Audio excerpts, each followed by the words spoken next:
I was voting for Basir. It's not making sense they evicted and then say for lack of votes. If they are not gonna re-enter Basir in the house, I'm gonna leave watching Big Boss. No Basir, no Big Boss, boycott Big Boss.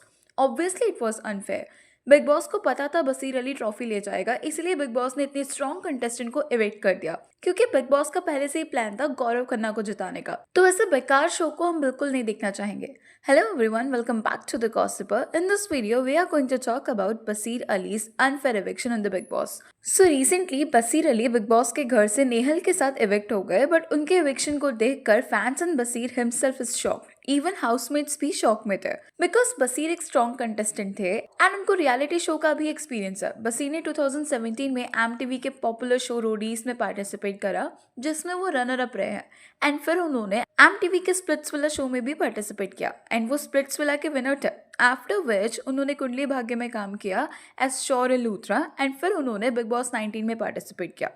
If आपने बसीर को उसके previous show में देखा होगा तो you definitely no कि वो अपने पॉइंट्स एंड अपने पॉइंट ऑफ व्यू बहुत अच्छी तरह से पुट फोर्थ करता है and similarly Baseer Bigg Boss के फर्स्ट 2 वीक्स में भी दिख रहे थे बट ग्रेजुअली उनका गेम एक पॉइंट आते आते बोरिंग हो गई। Fake love drama fake friendship तक लिमिटेड हो गई। बसीर का एविक्शन शॉकिंग तो था एंड उसके एविक्शन ने प्रिंस नरूला को भी शॉक कर दिया। उन्होंने मेंशन करा कि बसीर बहुत स्ट्रॉन्ग प्लेयर था और सेंसिबल भी। इवन फुकरा एक अभिषेक मलान ने बिग बॉस को बैश करा फॉर द एविक्शन ऑफ बसीर। यहाँ पर बसीर ने भी बिग बॉस एंड मेकर्स को एक्सपोज करा था दैट वो दूसरे कंटेस्टेंट्स को सपोर्ट करता है। जैसे अमाल को कन्फेशन रूम बुलाया जाता है जब वो लो फील करता था। इवन उनके डैड भी शो पर आए थे। अकॉर्डिंग टू हिम सबको गाइडेंस और सपोर्ट मिलता था बट उनको वो मोटिवेशन एंड सपोर्ट नहीं मिला जिसकी वजह से उनकी गेम वीक हो गई। प्लस उन्होंने ये भी क्लेम करा उनको ऑडियंस के वोट्स के अकॉर्डिंग एविक्ट नहीं करा गया क्योंकि उनको बहुत सपोर्ट मिल रहा था एंड उनकी रीच भी अलग लेवल पर थी तो उनको एविक्ट कैसे करा गया। इन माई ओपिनियन बसीर बिल्कुल डिजर्व करता था शो में रहना एंड उससे पहले नीलम मालती शहबाज मृदुल अशनूर जैसे कंटेस्टेंट्स को इविक्ट होना चाहिए था। बट इफ आप बिग बॉस बहुत टाइम से फॉलो करते हो तो आपको समझ आएगा बिग बॉस कितने भी दूसरे कंटेस्टेंट को सपोर्ट करे उनके इविक्शन हमेशा ऑडियंस के वोट्स पर ही होता है। सो यस यहाँ कोई अनफेयर इविक्शन नहीं हुआ है जैसा बसीर के फैंस को लग रहा है एंड जो भी ये सीजन फॉलो कर रहा है उसको समझ आएगा पास्ट फ्यू वीक से बसीर बिल्कुल भी नहीं दिख रहा था एंड उसके कोई मुद्दे भी नहीं होते थे। और फिर उनका fake love angle with Nehal जो बिग बॉस को बहुत ज्यादा फेक एंड मेडअप लग रहा था इसकी वजह से बसीर को अब उतना सपोर्ट नहीं मिला जितना पहले मिल रहा था। सही बिग बॉस ऐसा शो है जहाँ पर आप अपनी पर्सनालिटी दिखाते हो एंड आप कैसे अपने आप को पोर्ट्रे करने का ट्राई करते हो वो मैटर करता है। बट बसीर के अपने फेक लव एंगल की वजह से वो फैंस के बीच नेगेटिव दिख रहे थे।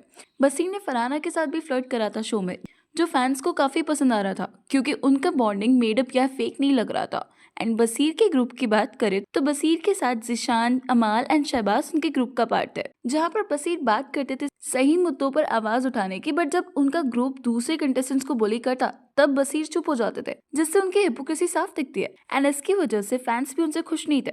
येस आई टोटली अग्री कि बसीर के बहुत सारे सीन्स को काटा भी जा रहा था जिसकी वजह से बसीर 1 आवर के एपिसोड में कुछ मिनट्स के लिए दिखते थे जहाँ पर उनके कैंडिड मोमेंट्स को भी ट्रिम कर दिया जाता था एंड इसकी वजह से भी बसीर को बहुत कम लाइमलाइट मिलता था। Plus big boss and makers का ये फर्स्ट टाइम नहीं है जब उन्होंने रोडीज या स्प्लिट्सविला कंटेस्टेंट के साथ ये किया हो। बिग बॉस 18 में दिग्विजय राठी ने पार्टिसिपेट किया था जहाँ पर उनका बिग बॉस हिस्ट्री का सबसे अनफेयर एविक्शन हुआ था एंड वोट्स भी अदर हाउसमेट्स के थे। दिग्विजय का एविक्शन हाउसमेट्स के इंटरनल वोट्स पर हुआ था जो सबसे अनफेयर था एंड बिग बॉस ने ये भी क्लेम करा था कि वो टॉप 5 थे बट कंटेस्टेंट्स के वोट्स की वजह से उनको एविक्ट होना पड़ा। बिग बॉस के मेकर्स सिर्फ रोडीज एंड स्प्लिट्सविला कंटेस्टेंट्स की मैसिव फैन फॉलोइंग को यूज करके अपने शो की हाइप क्रिएट करते थे बट जब मेकर्स को लगता है कि अब इनसे कोई हाइप क्रिएट नहीं हो रही है तो उनको अनफेयरली इविक्ट कर दिया जाता है। बसीर का इविक्शन शॉकिंग डेफिनेटली था बट अनफेयर नहीं था दिग्विजय की तरह। बसीर की गेम वीक हो गई थी पास्ट वीक्स में एंड उस टाइम से बसीर ने कंटेंट देना बंद कर दिया जिसकी वजह से उनके नॉर्मल मोमेंट्स भी कट हो रहे थे एंड उनका fake love angle with Nehal की वजह से फैंस को उनका गेम भी नहीं अच्छा लग रहा था। सोशल मीडिया की रीच से ये प्रूफ नहीं होता है कि फैंस ने उन्हें वोट करा ही होगा एंड इसकी वजह से उनका इविक्शन अनफेयर नहीं लगता है। नो डाउट कई बार बिग बॉस में unfair eviction and unfair decision लिए गए बट बिग बॉस में वही इविक्ट होता जिसको सबसे कम वोट मिलते हो। इन माई ओपिनियन बसीर अनफेयरली इविक्ट नहीं हुए बट उनकी गेम की वजह से हुए जहाँ पर फैंस उनको सोलो देखना चाहते थे बट बसीर ग्रुप में फंस गए एंड दूसरों को बुली करता है। प्लस उनका fake love angle superiority complex and over confidence की वजह से वो इविक्ट हुए। जब आपके फैंस को आपसे बहुत एक्सपेक्टेशंस और जब आप एक रियलिटी शो के विनर हो बट आप उनके एक्सपेक्टेशंस पर खरे नहीं उतरते, तब फैंस डिसअपॉइंटेड फील करते ही हैं। एंड बहुत सारे फैंस के भी ये थॉट्स है। Exactly, Baseer dig his own grave by not putting any effort in his game after the first couple of weeks. So I don't really understand as to how his eviction is unfair. We all had expectations from Basir, but in the past few weeks, he was nowhere to be seen.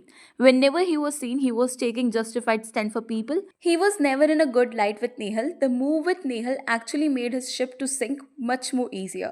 I completely agree with this. Basir absolutely lost his plot in the last 3 weeks. Instead of focusing on the game, he got carried away with the fake romantic angle with Nehal and kept flirting around with everyone just to stay relevant. His entire gameplay revolved around Amal's group and unnecessary drama rather than strategy or individuality. The eviction was fair, the audience made the right call. It's simple that he had potential and we had hopes, but ultimately nothing transpired out of it except him being a sidekick of someone. It was not unfair. I agree, I expected more from Basir, but उसके खुद के decision काफी गलत थे, तभी out of frame चला गया. Anyways, that's all for today. Please let me know your thoughts on this in the comment section. And अगर वीडियो अच्छी लगी तो please like, share and subscribe जरूर करें.